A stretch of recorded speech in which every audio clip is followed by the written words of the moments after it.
एक कहानी ऐसी भी प्रवीण के साथ। मोहित ने अपने ऑफिस चेंबर में नया इंटरनेट कनेक्शन लगवाया। सारा काम ज्यादातर इंटरनेट पे ही होता था उसका, इसलिए इसको नजरअंदाज करना बेहद मुश्किल था। काम के चक्कर में अक्सर रात को यहीं रुकना पड़ जाता था। आज भी कुछ ऐसा ही हाल था। मोहित कुछ देर को ऐसे ही इंटरनेट पर न्यूज वगैरह देख रहा था, जब कुछ आर्टिकल्स और ब्लॉग्स देखे खाने पीने और घूमने पर। दिल ही दिल में उसने अपने आप से कहा, अमा क्या जिंदगी है इन सब की, जरा अच्छी अंग्रेजी में लिखना आता हो बस, और अच्छे खाने पीने की कहानी समझा दो तो बैठे बैठे पैसा कमाए इंसान। ऐसी नौकरी मुझे भी मिल जाए तो मजा आ जाए। खट्टे दिल से उसने साइट क्लोज की और अपने काम में लगने ही वाला था, जब एक ईमेल आया। चेक किया तो देखा सचमुच एक कंपनी को शहर के बारे में लिखने वाला कोई चाहिए था, और फेसबुक पर खाने पीने के फोटोज और पोस्ट्स उनको पसंद आए थे, जिनसे इंप्रेस होकर उन्होंने मेल किया था। मोहित तो खुशी से उछल ही पड़ा। उसने तुरंत रिप्लाई किया और उधर से तुरंत ही रिप्लाई अगले दिन सवेरे 11 बजे के करीब फोन पर इंटरव्यू के पहले राउंड के लिए आया। मोहित ने तुरंत ही ईमेल में दिए हुए नंबर को अपने फोन पर सेव कर लिया। मोहित खुश था। याद आया कि आज डे नाइट मैच है। टीवी तो बारिश के मौसम में खराब हो ही जाता है, इसलिए इंटरनेट पर स्ट्रीमिंग करके देख लेगा। मैच लगाया तो मैच चल रहा था। 2-3 बॉल्स जहां बैट्समैन ने मिस की, तो किसी भी इंडियन क्रिकेट फैन की तरह उसकी भी जुबान पर गुस्से में आ ही गया। ऐसा कोई खेलता है? टशन में हेलमेट तक नहीं पहना है और आए मुंह उठाए, सर फटेगा मनहूस का। और अगली ही बॉल बैट्समैन के सर पर आकर लगी। मोहित तो एक पल को जैसे ये भी भूल गया कि उसका नाम मोहित है। बैट्समैन को जैसे जैसे पवेलियन लेकर जा रहे थे, मोहित खुद को उसका जिम्मेवार मान रहा था। वो दिल ही दिल ऊपर वाले से माफी मांग रहा था, और मन हल्का करने को उसने फेसबुक खोला। फेसबुक पर एक आध पोस्ट्स किए, लोगों की प्रोफाइल्स देखी, और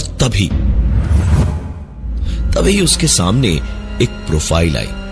किसी दोस्त की प्रोफाइल में एडेड एक लड़की शिखा की।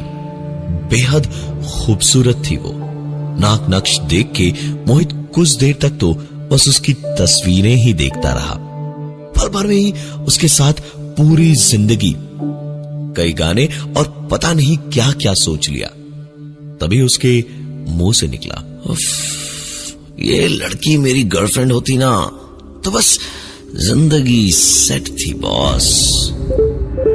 मोहित के फेसबुक अकाउंट पे दनादन एक के बाद एक कुछ मैसेजेस आए। मोहित ने मैसेज फोल्डर खोला तो उसको न अपनी आंखों पर यकीन हुआ और न ही अपने जागे हुए होने पर। एक पल को खुद को चुटकी काटी और फिर यकीन हुआ कि हां, यह सचमुच हो रहा था, क्योंकि उसकी आंखों के सामने कई सारी तस्वीरें थी जो उसी लड़की के अकाउंट से आई थी, और तस्वीरों में मोहित उसी लड़की के साथ था। ध्यान से तस्वीरें देखी तो समझ आया कि कुछ नकली नहीं है, मतलब लड़की भी शायद इंटरेस्टेड है। मोहित फोटो सेव करके जब तक उसे मैसेज करता, लड़की ऑफलाइन हो चुकी थी। सोचा इसे मैसेज बाद में करेगा, पहले दोस्तों को अपना जलवा तो दिखाए कि कोई ऐसी लड़की उस पर चुपचाप मरती है। और उसने तुरंत दोस्तों को मैसेज के साथ में वो तस्वीरें भेज दी और घमंड में लिखा, देख लो नालायकों, ये है मेरी गर्लफ्रेंड, तुम्हारे भाई के प्यार में पागल है। मुझे स्टॉक करके मेरी फोटोज का कोलाज बनाया इसने। एक कहानी ऐसी भी प्रवीण के साथ। लेकिन अपने दोस्तों को वो तस्वीरें भेजकर जब तक लड़की को रिप्लाई करता, वो लड़की ऑफलाइन हो चुकी थी। मोहित को याद ही नहीं था कि वो आखिरी बार इतना खुश कब हुआ था। खुशी खुशी उसने सोचा कि यहीं रुकेगा और सवेरे 11 बजे फोन पर इंटरव्यू देकर वापस अपने घर जाएगा। मोहित सोने गया। जब सवेरा हुआ तो नींद खुली फोन की रिंगटोन से। नींद में ही उसने फोन उठाया तो उधर से आवाज आई, अबे तू पागल हो गया क्या? हाँ, ड्रग्स वगैरह तो नहीं लेने लगा ना? साले हम सबको फेसबुक पर अपनी नंगी फोटोज क्यों भेज रहा है? सारे दोस्त तेरा मजाक उड़ा रहे हैं। अभी के अभी सॉरी बोल के डिलीट करवा अपनी तस्वीरें, वरना जीना हराम कर देंगे सब तेरा।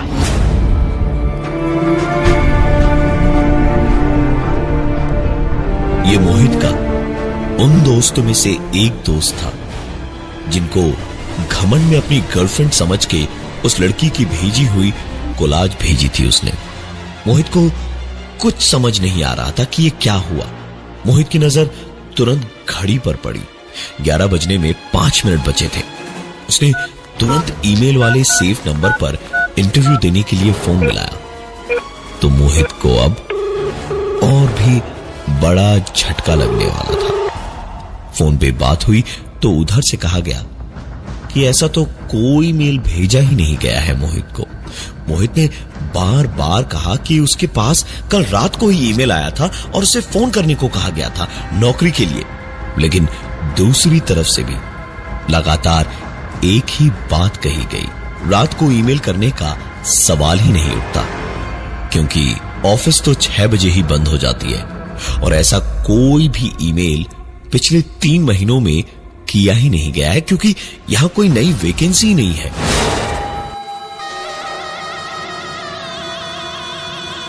मोहित परेशान, हैरान और घबराया हुआ था। एक बात और थी, भागकर मोहित ने दरवाजा खोला और न्यूज़पेपर उठाया और पहले पेज की हेडलाइंस ना देख के पीछे से न्यूज़पेपर का स्पोर्ट्स पेज निकाला। इंडिया ने मैच जीत लिया था और जिस बैट्समैन के सर पे चोट लगना मोहित ने देखा था वो मैन ऑफ द मैच बना था और सर पे बॉल लगने जैसी किसी बात का कोई जिक्र नहीं था। मोहित का दिमाग ठनका। जो उसने इंटरनेट पर देखा, पढ़ा या पाया उन सब में गड़बड़ थी। जरूर हो ना हो, ये इसी इंटरनेट में कुछ गड़बड़ है।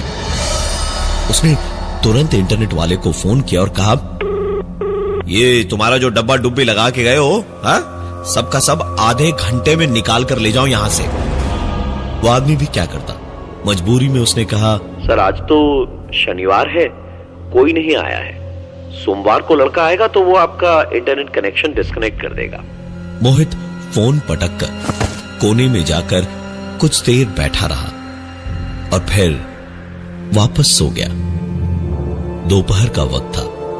मोहित सो ही रहा था जब उसकी नींद एक जानी पहचानी आवाज के साथ खुली।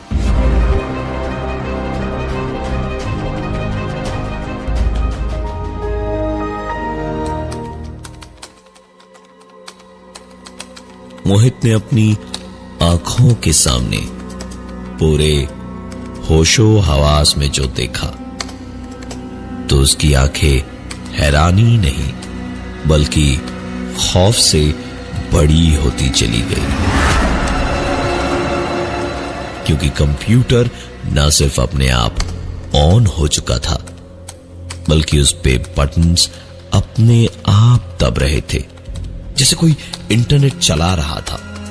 मोहित रुआसी सी आवाज में धीमे धीमे अपने आप से बोला, पता नहीं कौन है जो मुझे परेशान कर रहा है। उसकी बात खत्म हुई ही थी जब एक बार फिर से कुछ अपने आप टाइप हुआ और मोहित ने देखा कि एक वर्ड डॉक्यूमेंट खुला और उस पर धीमे धीमे लिखावट बड़ी होती जा रही थी।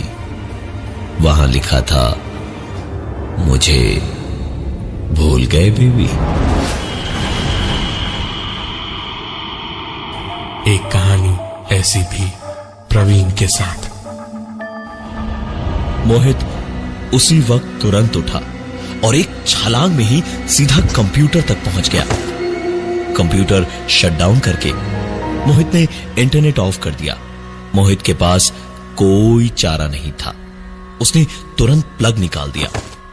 मोहित को लगा कि अब शायद वो चैन की सांस ले पाएगा, लेकिन एक मैसेज आया जिसमें लिखा था कि अगर बचना है तो जो तस्वीरें अब आएंगी उन्हें अपलोड करो। और इस मैसेज को पढ़ते ही एक के बाद एक कई सारी तस्वीरें आई और तस्वीरें देखकर मोहित को अपनी पूरी जिंदगी में चींटी तक को मारने तक की गलती याद आ गई। तस्वीरें उसकी छोटी बहन की थी। उन्हें अपलोड करने का मतलब था घर की इज्जत को सारे बाजार उछालना।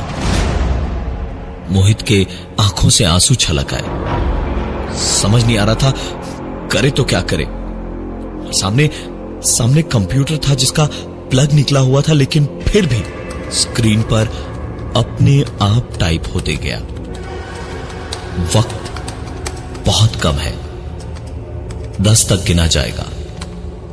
अपलोड कर दो वरना अच्छा नहीं होगा। हर गुजरते पल के साथ वक्त बीतता हुआ स्क्रीन पर दिख रहा था। मोहित को समझ नहीं आ रहा था कि अपनी जान बचाए या घर की इज्जत।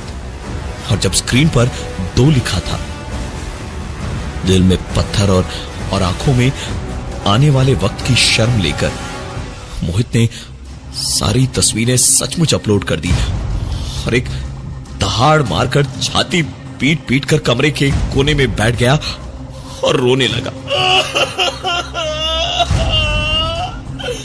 सब कुछ बर्बाद हो गया, सब कुछ खत्म हो गया।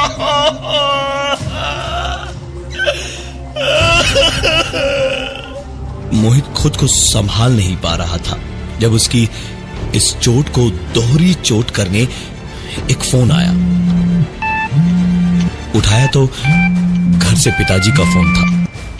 उन्होंने रोते रोते कहा, बेटा बेटा गुड़िया नहीं रही बेटा, सब बर्बाद हो गया, सब खत्म हो गया बेटा, बेटा सब बर्बाद हो गया।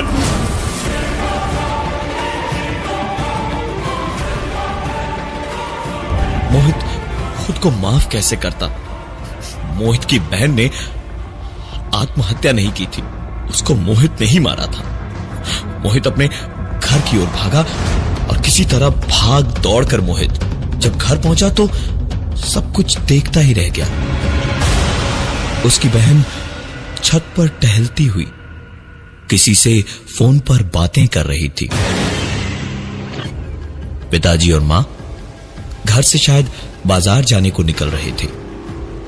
मोहित फूट फूट कर रोने लगा एक कोने में बैठा, जब एक मैसेज और आया उसके फोन पे।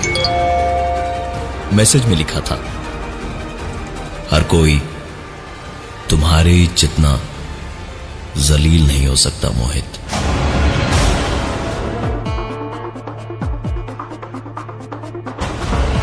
मोहित अपना माथा पीट रहा था कि यह सब क्या हो रहा है और क्यों हो रहा है। मोहित अपनी सोच में डूबा खड़ा हुआ था जब मैसेज फिर से आया जिसमें लिखा था, मैं तुम्हारे जितनी जलील तो नहीं हूं, लेकिन इतनी सीधी भी नहीं हूं कि तुझे माफ कर दूं। इसके बाद 3-4 स्क्रीनशॉट्स आई। स्क्रीनशॉट्स मोहित की अपनी फेसबुक टाइमलाइन की थी, जिस पर मोहित की वही गंदी तस्वीरें लगी थी और उसका फोन नंबर लिखा हुआ था। मोहित की आंखें ये देखकर फैलती गई जब उसके पास एक के बाद एक कुछ फोन्स आए और ऐसी बातें सुनने को मिली जिससे मोहित को खुद से एक पल में घिन हो गई। अरे वाह, चलेगा क्या हमारे साथ? अरे कब मिलेगा? हाँ? और तू पैसे कितने लेता है? हाँ?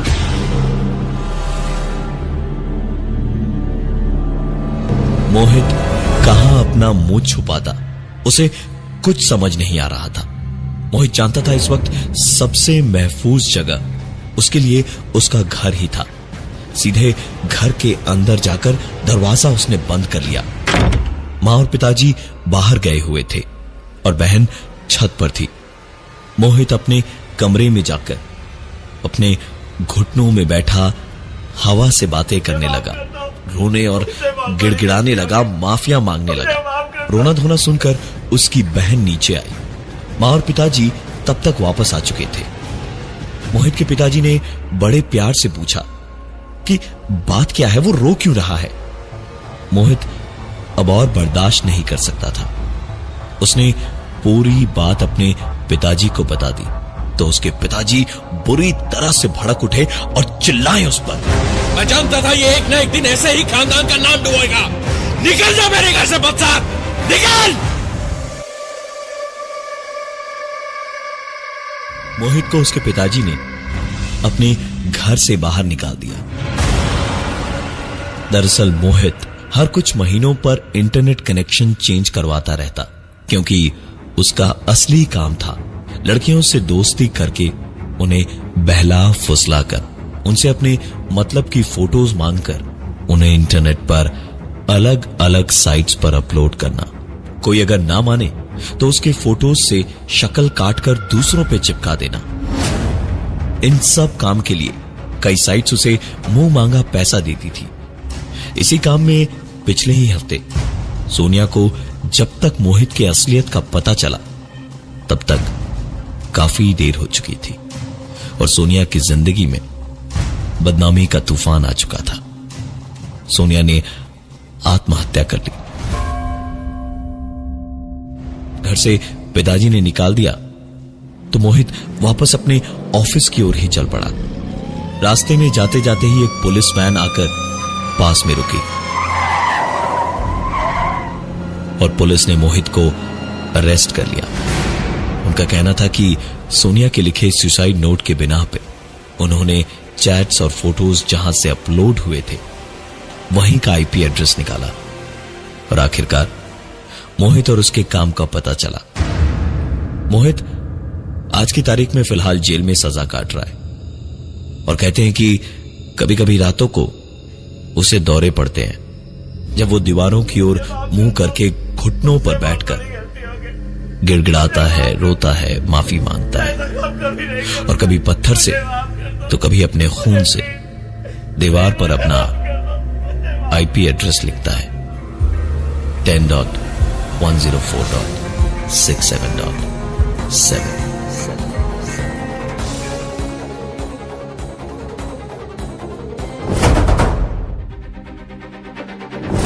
कमेंट करना इमीडिएटली वीडियो के नीचे एंड बताना कि आपको वीडियो कैसा लगा।